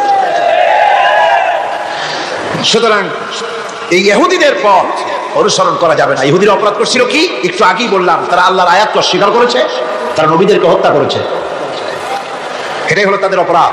তারা শরীয়তের ব্যাপারে বাড়াবাড়ি করেছে। আর খ্রিস্টানরা, তাদের অপরাধ কি? তাদের অপরাধ হচ্ছে তারা আল্লাহর বিধানের উপরে তারাও বাড়াবাড়ি করেছে। তারা নিজেদের আল্লাহর বিধান বাদ দিয়ে নিজেদের মন গড়া জীবন যাপন শুরু করেছে। তারা ঈসা আলাইহিস সালামকে আল্লাহর ছেলে বানাইছে। তারা মদ খায়, তারা জিনা করে, তারা শুকর খায়, তাদের উপরে শরীয়তকে সম্পূর্ণ বুড়ো আঙুল দেখায়া তারা মুশরিকের চাইতেও খারাপ হয়ে গিয়েছে, ঠিক কিনা? এরা, হিন্দুরা কখনো বলে না যে আল্লাহর ছেলে মেয়ে আছে, বলে নাকি? কিন্তু ওরা আল্লাহর ছেলে বানাইছে, মেয়ে বানাইছে, বউ বানাইছে। নাউজুবিল্লাহ। আমেরিকায়, ইংল্যান্ডে, সেসব জায়গায় গির্জায় আজ আর খ্রিস্টান যাওয়ার লোক নাই। সপ্তাহে একদিন ইবাদত করে, সানডে। সেই সপ্তাহের একদিন ইবাদত করতে লোক পাওয়া যায় না। সেদিন তারা ভর্তিনাট্য করার জন্য বউ বাচ্চা নিয়ে, মদ টদ নিয়ে, সিবেচে গিয়ে কাপড় চোপড় ভালাইয়া যা খুশি তাই করে। তারা মসজিদে আসে, কি বলে, গির্জায় যায় না। ফলে আমার নিজের চোখে দেখেছি বহুত গির্জা এমন আছে যার সামনে লেখা আছে ফর সেল, বিক্রয়ের জন্য। এই সাইনবোর্ড যখন লাগায় এলাকার মুসলমানেরা চান্দা তুলিয়া গির্জা কিনা সব সমানে মসজিদ বানাইতেছে। ইংল্যান্ডে আজ থেকে 100 বছর আগে মসজিদ ছিল মাত্র একটা, সেই গ্রেট ব্রিটেনে এখন মসজিদের সংখ্যা 7,000-এর উপরে। আলহামদুলিল্লাহ। সুতরাং এই খ্রিস্টান এবং ইহুদিদের পথ অনুসরণ করা যাবে না, কিন্তু তারপরেও আমরা অনুসরণ করছি না, করছি না, করছি। বিশ্ব কবি সম্রাট আল্লামা ডক্টর ইকবাল रहमतुल्लाह अलैहि सुंदर করে বলেছেন, वदर में हो तुम नसारा तू तमद्दुन में हुनूद, वदर में हो तुम नसारा तू तमद्दुन में हुनूद, ये मुसलमान है जिन्हें देख के शर्माए यहूद। चल चलनी हिंदू তুমি, বেশভূষাতে খ্রিস্টান, মুসলমান এই যারে দেখে ইহুদ করে লজ্জা জ্ঞান। তুমি নাকি মুসলমান? কাপড় চোপড় দেখলে মনে হয় তুমি তো খ্রিস্টান, জামা কাপড় তোমার অবস্থা দেখলে মনে হয় তুমি খ্রিস্টান, তোমার ওঠা বসা বিয়ে শাদী সংস্কৃতি দেখলে মনে হয় তুমি হিন্দু, আর তোমার লেনদেন দেখলে ইহুদিরা পর্যন্ত তোমাকে ঘৃণা করে। কথা ঠিক কিনা? কথা ঠিক কিনা? এই হলো মুসলমানদের অবস্থা। সুতরাং আল্লাহ পাক বলছেন ইহুদিদেরকে ছাড়তে হবে, খ্রিস্টানদের অনুকরণ ছাড়তে হবে। ইহুদি খ্রিস্টান সকলের অনুকরণ ছেড়ে দিয়ে নিয়ামত প্রাপ্ত ওই 4 শ্রেণীর লোকের অনুসরণ করতে হবে, তাহলেই খাঁটি মুসলমান হওয়া যাবে। কোন আলহামদুলিল্লাহ। এই হলো সূরা ফাতিহা, যা গত আজকের দিন সহ 5 দিন আমরা আলোচনা করলাম। কোন আলহামদুলিল্লাহ। এখন এই সূরা ফাতিহাকে আমি আপনাদের পকেটে উঠাই দিতে চাই, যাতে করে মনে থাকে। 5 দিনের অনেক কথা এক জায়গায় করে দিলে মনে করতে সুবিধা হবে, ঠিক কি মনে রাখতে সুবিধা হবে। সূরা ফাতিহা আয়াত কয়টা? এই 7টি আয়াতের 7টি শিক্ষা আছে। সূরা ফাতিহার শিক্ষা 1, সকল প্রশংসা কেবলমাত্র আল্লাহ। হাদিস শরীফে এসেছে, ইদা মুদিহাল ফাসিকু ইহতাজ্জাতিল আরশ, যখন কোন ফাসিকের প্রশংসা করা হয়, যে ব্যক্তি নামাজ পড়ে না, রোজা করে না, দিন মানে না, ঈমান নাই, চরিত্র নাই, এমন লোককে যখন প্রশংসা করা হয় আল্লাহ পাকের আরশ গোসায় থরথর করে কাঁপতে থাকে। সুতরাং সমস্ত প্রশংসা হবে কার? পার্লামেন্টে যখন বাজেট বক্তৃতা হলো, বাজেটের উপরে 39 ঘন্টা আলোচনার সুযোগ এলো। আমি দেখলাম প্রত্যেকেই আলোচনার সময় বলছেন, আমি স্মরণ করছি সহস্র বছরের অমুক, শ্রেষ্ঠ অমুক, আমার নেতা অমুক, এভাবে বলছে। প্রত্যেকেই দাঁড়িয়ে বলছে আমি স্মরণ করি অমুক আর তমুক। আমি খুব চিন্তায় পড়ে গেলাম, আহারে, পৃথিবীর 2য় বৃহত্তম মুসলিম দেশ, আমার আল্লাহর নাম উঠছে না। আমি সময় পেলাম 25 মিনিট। তথ্য মন্ত্রণালয়ের কলিজা তো পুঁটি মাছের মতো বড়, সেই জন্য আমার বক্তব্য তারা দেয় নাই। ওই 25 মিনিটে আমি যে আলোচনা করেছি, আমি প্রথম দাঁড়ায়া আমার তৃপ্তি, মনে হয় এই রকমের তৃপ্তি আমার কখনো নিকট বর্তমানে কোনোদিন হয়েছে কিনা আল্লাহ জানে। ওই দিন আমি যা তৃপ্তি পেয়েছি। আমি দাঁড়িয়ে বললাম নাহমাদু নুসাল্লি আলা হামদ সানা কুইয়া, তারপরে বললাম আমি স্মরণ করছি হৃদয়ের সবটুকু আবেগ উজাড় করে, জীবনের সব শ্রদ্ধা একত্রিত করে আমি স্মরণ করছি। যখন বলছি দেখি 2 দিকের মানুষ হতচকিত হয়েছে, কার নাম করি। আমি বললাম আমি স্মরণ করছি বিশাল ওই আকাশের মালিক, বিস্তীর্ণ এই জমিনের মালিক, কুল কায়নাতের মালিক আমার আল্লাহ রাব্বুল আলামিনকে স্মরণ করছি।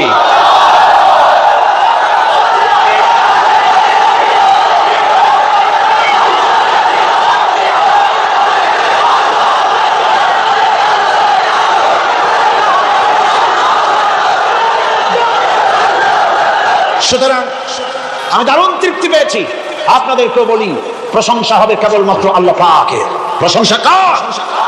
আর প্রশংসা হবে বিশ্বনবী জনাবে মুহাম্মদ রাসূলুল্লাহ সাল্লাল্লাহু আলাইহি ওয়াসাল্লাম।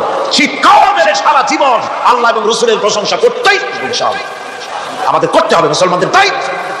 আর প্রশংসা করব যারা আমার রাসূলের, আল্লাহর হুকুম মানে আর আমার রাসূলের অনুকরণ যারা করে, তারা আমাদের সম্মানের পাত্র। আলহামদুলিল্লাহ। 2, শেষ বিচারের একমাত্র মালিক হচ্ছেন আল্লাহ পাক। সূরা ফাতিহার দ্বিতীয় শিক্ষা, শেষ বিচারের দিন, ডে অফ জাজমেন্ট, শেষ বিচারের দিনের মালিককে একচ্ছত্র অধিপতি আল্লাহ রাব্বুল আলামিন। যেদিন কেউ কথা বলতে পারবে না আল্লাহ পাকের নির্দেশ ছাড়া, সেই হাসরের মাঠের একচ্ছত্র মালিক আল্লাহ পাক। সুপ্রিম কোর্টের সুপ্রিম কোর্ট, সমস্ত জাস্টিসদের জাস্টিস হবেন আল্লাহ সুবহানাহু ওয়া তাআলা। এটা হলো দ্বিতীয় শিক্ষা, মনে রাখতে হবে। সেদিন আল্লাহ পাক তিনি বিচার করবেন, কঠিন বিচার হবে সেদিন, এটা মনে রাখতে হবে। 3 নম্বরের শিক্ষা হচ্ছে সূরা ফাতিহার শিক্ষা নাম্বার 3, জীবনের সকল ক্ষেত্রে গোলামি, আনুগত্য, দাসত্ব একমাত্র কেবলমাত্র শুধুমাত্র আল্লাহ রাব্বুল আলামিনের। গোলামি কার হবে? চিল্লায়ে বলেন কার হবে? 3। 4 নম্বরে সাহায্য চাইতে হবে কেবলমাত্র কার কাছে? আল্লাহ পাকের কাছে। 5, হেদায়েতের গ্রন্থ হিসেবে গ্রহণ করতে হবে আল্লাহ পাকের কোরআনে কারীমকে। 6, অনুসরণ করতে হবে কেবলমাত্র নবীয়িন, সিদ্দিকীন, শুহাদা, সালেহীনদের। 7, জীবনের সকল স্তর থেকে ইহুদি এবং নাসারাদের প্রভাব মুক্ত করতে হবে নিজের জীবনকে। ইহুদি, নাসারা,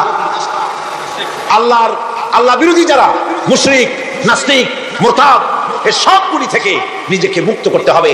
গোলামি হবে কেবলমাত্র আল্লাহ পাকের। আর এইভাবে 7টি আয়াতের 7টি শিক্ষা আপনাদের সামনে পেশ করলাম। আল্লাহ রাব্বুল আলামিন এগুলি যেন মানার তৌফিক আমাদের দেন, আমরা বলি আমিন। আর জোরে বলেন আমিন। বন্ধুগণ, গায়রিল মাগদুবি আলাইহিম ওয়ালাদ-দাল্লিন আমরা পড়ি, ইহুদি এবং খ্রিস্টানদের পথ অনুসরণ করব না বলি, কিন্তু এই তো 1 জানুয়ারি আসতেছে। 1 জানুয়ারি 1997 সন, 31 ডিসেম্বর রাত 12টা 1 মিনিটের সময় বাংলাদেশের শহর সমূহে বাজি পোড়ানো শুরু হয়। কথা ঠিক কিনা? আমি জিজ্ঞেস করতে চাই, এটা কি খ্রিস্টানের দেশ? জোরে বলেন, এটা কি খ্রিস্টানের দেশ? অবশ্য আমাদের দেশে খ্রিস্টান, হিন্দু, বৌদ্ধ যারা আছে তারাও আমাদের নাগরিক, সন্দেহ নাই। কিন্তু এই দেশ হচ্ছে পৃথিবীর 2য় বৃহত্তর মুসলিম দেশ। খ্রিস্টানেরা নববর্ষ উদযাপনের জন্য বাজি পোড়া, ফুর্তি করুক, যা বললে তাই করুক, কিন্তু একজন মুসলমান এই নববর্ষ উদযাপনের জন্য বাজি পোড়াতে পারে না, বোমা ফুটাতে পারে না, ফুর্তি করতে পারে না, মানে নাই, জাস্টিফিকেশন নাই। এটা যদি করা হয় আপনি খ্রিস্টানদের গোলামি করছেন, এটাই প্রমাণিত হবে। 1 বৈশাখ নববর্ষ উদযাপন করা হয় আমাদের দেশে, আজ 2-4 বছর ধরে শুরু হয়েছে 1 বৈশাখ উদযাপন করা। 1 বৈশাখে সকালবেলায় বাসন্তী রঙের শাড়ি পরে সারা রাত রাস্তায় আলপনা এঁকে রমনা লেকের পাশে গিয়ে যুবতী আর যুবকরা বাসন্তী রঙের শাড়ি পরে সূর্য উদয়ের পানে করজোড়ে সেদিকে তাকিয়ে বলে, এসো হে নববৈশাখ, স্বাগতম হে। বৈশাখ বলে বাবাজিরা আমারে ডাকতেছো, ওয়েট এন্ড সি, অপেক্ষা করো, আসতেছি। যে বৈশাখকে ডাকা হলো, স্বাভাবিক বৈশাখ কাল বৈশাখী রুদ্র রূপ ধারণ করে 180 মাইল স্পিডে এসে বাড়ি ঘর কল কারখানা ভাঙ্গা জনমের মতো স্বাগতম হে। এরপর রাজনৈতিক নেতৃবৃন্দ এবং বুদ্ধিজীবী, ছাত্রছাত্রী, শিক্ষক, এক শ্রেণীর শিক্ষকবৃন্দ মঙ্গল প্রদীপ জ্বালিয়ে দিনের সূচনা করেন। কুকুরের মুখোশ, গাধার মুখোশ, কুমিরের মুখোশ পরে মিছিল করেন। ঢোল আরো কি হাবিজাবি বাজাইয়া ফুটকির চোটে সিটে পড়বে না খারাপ হয়ে থাকবে, দিশা করতে পারে না। ঠিক কিনা কর? আমি জিজ্ঞেস করি, 1 বৈশাখের সাথে উদযাপন, নববর্ষ উদযাপনের সাথে মুখোশ পরার সম্পর্ক কি? গরু আর গাধার শুকরের মুখোশ পরে আপনি কি বুঝাতে চান যে নতুন বছরটা জাতির সাথে গাধার মতো ব্যবহার করবেন অথবা কুকুরের মতো? নাউযুবিল্লাহি মিন যালিক। মুসলমানদের জন্য জায়েজ নাই, হারাম হারাম। বৈশাখের কোনো গুরুত্ব নাই। 1 বৈশাখ যদি কিছু করতেই হয়, ফজরের নামাজ পড়ে, দরুদ পড়ে, তেলাওয়াত করে আল্লাহর কাছে মুসলমানের দোয়া করা দরকার। আল্লাহ, বিগত বছরটা পার করেছি গুনাহ করে, নাফরমানি করে, আগামী বছর আমাদেরকে নেককার বানাও, নামাজি বানাও, চরিত্রবান বানাও, দিনদার বানাও। বছরটা দেশের জন্য, জাতির জন্য কল্যাণকর করে দাও। ভালো হইতো না? ভালো হইতো না? ভালো হতো। কিন্তু কপাল খারাপ, সংস্কৃতির নামে আসছে বেহায়াপনা। ভারতীয় উৎসব হয় বাংলাদেশে, ইন্ডিয়ান ফেস্টিভ্যাল। আমি প্রশ্ন করতে চাই সরকারের কাছে, বাংলাদেশের উৎসব ভারতে হয় কিনা? যদি বাংলাদেশের উৎসব ভারতে না হয়, বাংলার মাটিতে ভারতের উৎসব কেন?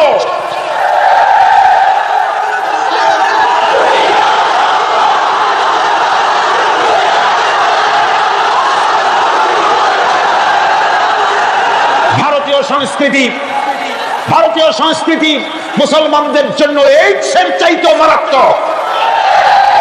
ওই সংস্কৃতির সাথে আমাদের কোনো মিল নাই। তেল আর পানি কোনোদিন মিশবে না। আমাদের সংস্কৃতি সম্পূর্ণ আলাদা, ঈমান ভিত্তিক, তাওহীদ ভিত্তিক সংস্কৃতি আমাদের। যুবতী মেয়েদেরকে এনে প্রতিদিন সপ্তাহে সপ্তাহে ডজনকে ডজন শিল্পী আনা হচ্ছে আমাদের দেশে, গায়িকা, নর্তকী। আমাদের দেশের ভাবমূর্তিকে নষ্ট করা হয়েছে। গান বাজনার দিকে উঠে পড়ে লেগে গিয়েছে জাতি আজ। এই জাতির দুর্ভাগ্য কোথায় গিয়ে ঠেকবে আল্লাহ পাক জানেন। আমরা মুসলমান, আমাদের উন্নতি, আমাদের অরুজ, আমাদের জওয়াল, আমাদের উন্নতি আর আমাদের অবনতি কিসে হবে? বিশ্বকবি বলছে, তুঝে বাতাও तकदीर उमम क्या है, हाँ तुझे बताओ तकदीर उमम क्या है, शमशीर सना अव्वल ताउस और बाबा की। এসো, এই জাতির অগ্রগতি আর উন্নতির ইতিহাস তোমারে শোনাই। এই জাতির হাতে ততদিন ছিল তরবারি, এই জাতির হাতে ততদিন ছিল কোরআন। গোটা পৃথিবী তার পায়ের উপরে চুমা খেয়েছে। আর যেদিন কোরআনের পরিবর্তে জাতির হাতে এসেছে তানপুরা, বেহালা, ঢোল, সারিন্দা, নারিন্দা, সারেগামা, পাদানিসা, তখনই কপাল পুড়েছে জাতি।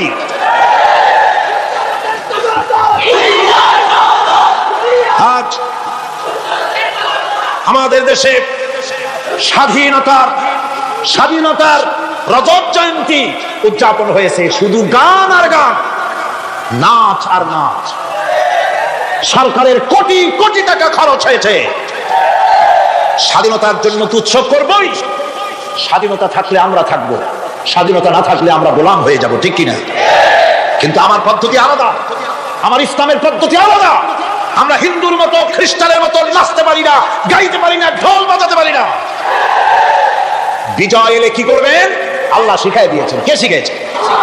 আল্লাহ রাব্বুল আলামিন বলেন, إذا جاء نصر الله والفتح ورأيت الناس يدخلون في دين الله أفواجا فسبح بحمد ربك واستغفر إنه كان توابا। আল্লাহর পক্ষ থেকে যখন বিজয় আসবে, নবী, বিজয় যখন আসবে আল্লাহর পক্ষ থেকে, তখন আপনি দেখতে পাবেন আল্লাহর পক্ষ থেকে মদদ, বিজয় যখন আসবে, দলে দলে লোক ইসলামের মধ্যে প্রবেশ করবে। এই বিজয় দেখে আপনি কি করবেন? আপনার জন্য দায়িত্ব তখন, ফাসাব্বিহ বিহামদি রাব্বিকা ওয়াস্তাগফির ইন্নাহু কানা তাওয়াবা।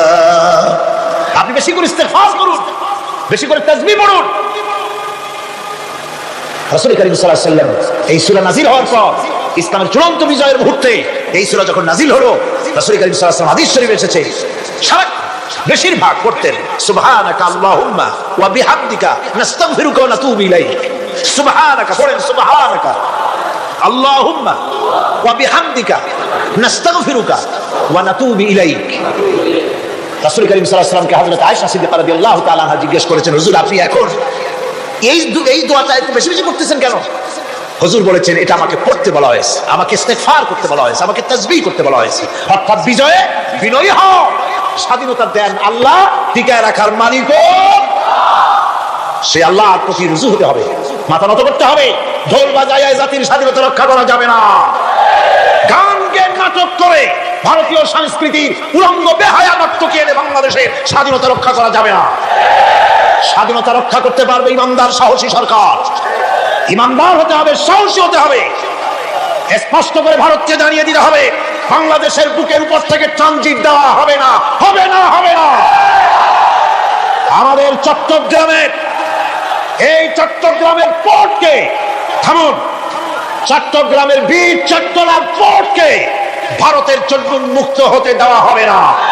দেশের লক্ষ লক্ষ মানুষের জীবন যেতে পারে, ভারতকে ট্রানজিট দেব না। ভারতকে ট্রানজিট দেওয়ার অর্থ হলো ভারতের সেনাবাহিনীকে বাংলাদেশকে ওয়েলকাম করা, ভারতের ডেঙ্গু জ্বর তাদের এইডস রোগ বাংলাদেশে আমদানি করা, বাংলাদেশকে ভুটান সিকিমের মতো ভারতের গোলাম বানিয়ে দেওয়া।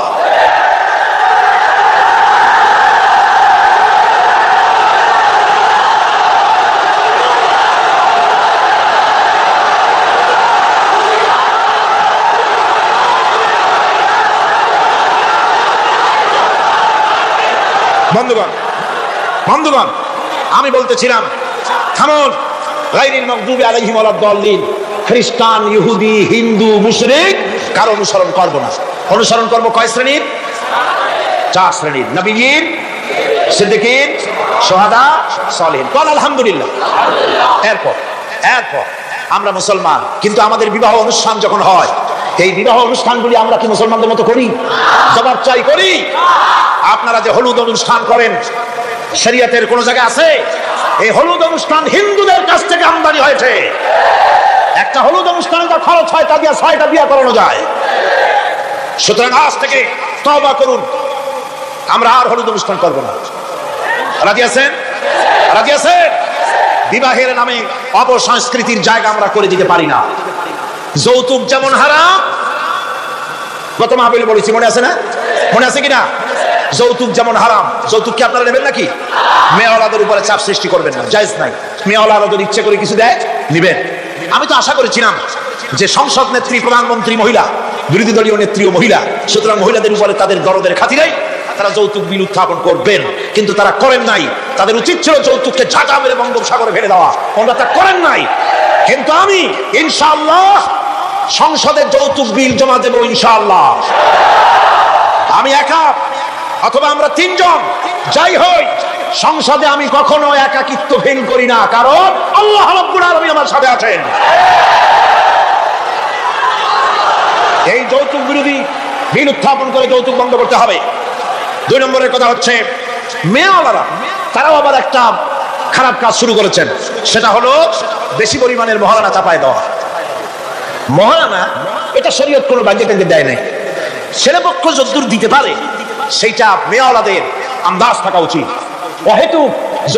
অহেতুক মহারানা চাপাই দিবেন না, এটা একটি ট্র্যাডিশন হয়েছে। 5,55,515 টাকা 1 পয়সা,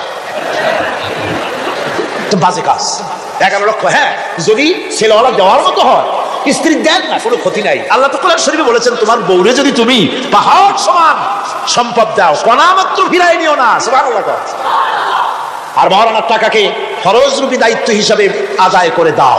কাজে যে মহারানা আদায় হতে পারে এই রকমের মহারানা দেওয়া উচিত। অতিরিক্ত চাপাই দিবেন, দিতে পারবে না, কিয়ামতের দিন ওই পুরুষটাকে আল্লাহর দরবারে জিনাকারের কাতারে দাঁড়াতে হবে।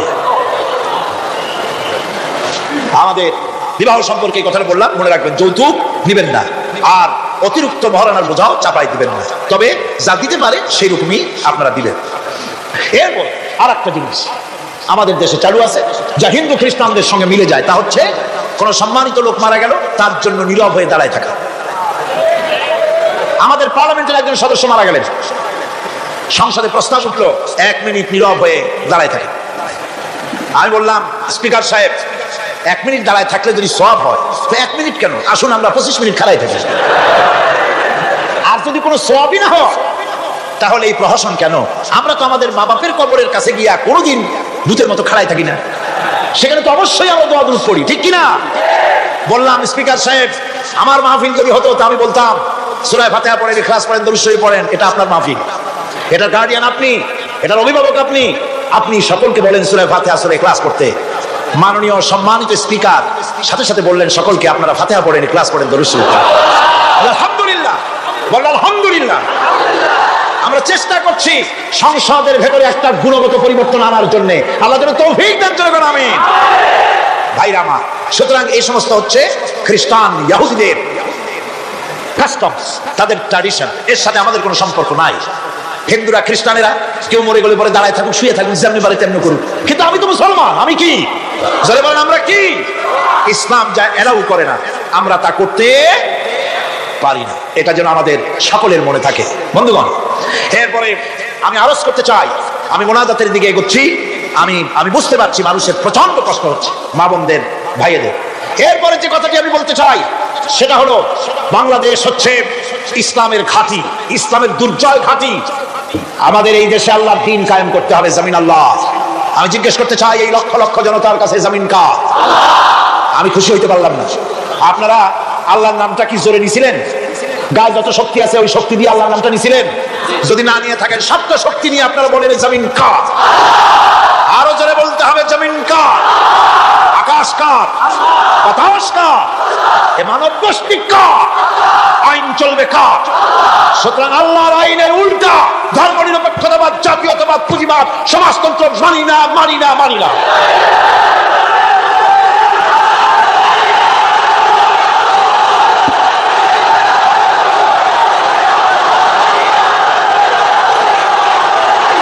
আল্লাহর এই জমিনে সরে যাও। আল্লাহর এই জমিনে প্রয়োজন হচ্ছে আল্লাহর দ্বীন প্রতিষ্ঠার জন্য ঐক্যবদ্ধ প্রচেষ্টা। এজন্য চাই ওলামা মাশায়েখদের ঐক্য। কি চাই? ওলামা মাশায়েখদের ঐক্য চাই। কথা ঠিক কিনা?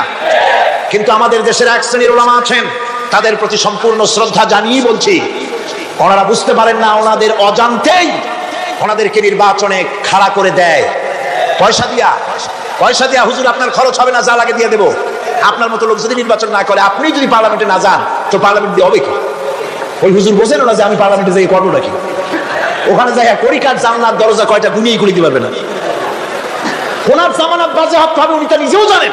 তারপরে ইসলামী আন্দোলনের একটা লোকজন ফেল করানো যায়, সেজন্যই সম্পূর্ণ ইখলাসের সাথে উনি দাঁড়ায় যান। আর এই জন্য পার্শ্ববর্তী দেশ থেকে কিছু লোক আসেন, তারা এসে এদেশের মুসলমান এবং ওলামাদের মধ্যে অনৈক্য ঘটায় যান।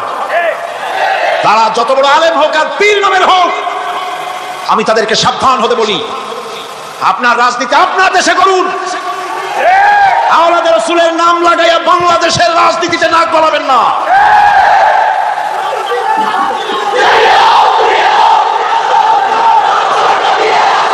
ওলামাদের এক হতে হবে।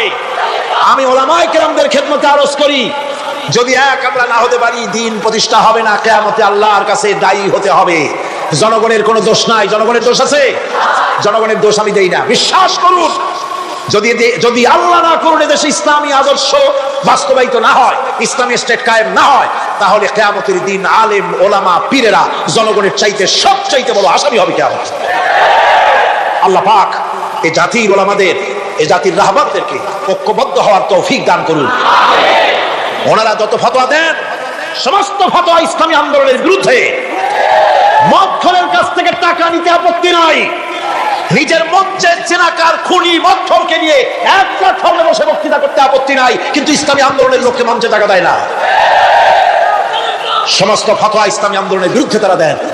আমি তাদেরকে অনুরোধ করব, আসুন, ঐক্যবদ্ধ হওয়া ছাড়া পথ নাই আল্লাহর দ্বীন প্রতিষ্ঠার জন্য। আর মনে রাখবেন, আপনারা যে ষড়যন্ত্রের শিকারে পরিণত হয়েছেন, যদি দ্বীন প্রতিষ্ঠা না হয়, আর তারা যে স্বপ্ন দেখছে, ইন্ডিয়া এবং তার অনুসারীরা, নাস্তিকরা যে স্বপ্ন দেখছে, তা যদি বাস্তবায়িত হয়, কে জামাত করে, কে শিবির করে, কে ফুরফুরার মুরিদ, কে সরসিনার মুরিদ, কে অমুক ইন্ডিয়ার পীর সাহেবের মুরিদ, পাকিস্তান পীর সাহেবের মুরিদ, এগুলা তালাশ করা হবে না।